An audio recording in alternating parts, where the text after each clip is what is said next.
Hi friends, কেমন আছো তোমরা সবাই? অবশ্যই কমেন্ট করে জানাও। একটু রাত হয়ে গেল খাওয়া দাওয়া করতে, তো চলে এসেছি আজকে রাতে ডিনার করতে। একটু বেরিয়েছিলাম, তো আজকে রাতে ডিনারে কী আছে অবশ্যই তোমাদের দেখাবো।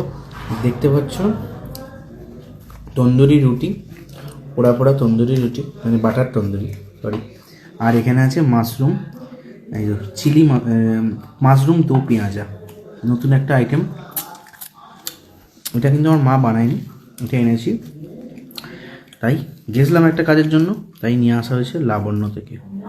এই যে মাশরুমটা খেয়ে দেখি কেমন বানিয়েছে।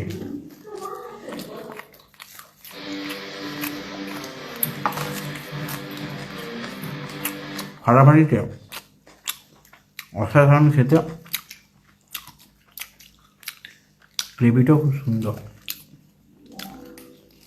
রুটিটা দুই খাওয়া যাবে, আজকে নরম। চলো খাওয়া দাওয়া করি। তোমরা কি খাওয়া দাওয়া করছো কমেন্ট বক্সে তাড়াতাড়ি জানিও, অবশ্যই জানিও। ভিডিও ভালো লাগলে লাইক করে যাও, আর যারা যারা নতুন দেখছো তারা ফলো করো। আজকের মধ্যে গুড নাইট, কাল দেখা হচ্ছে। ভালো থেকো, সুস্থ থেকো, বাই, আল্লাহ।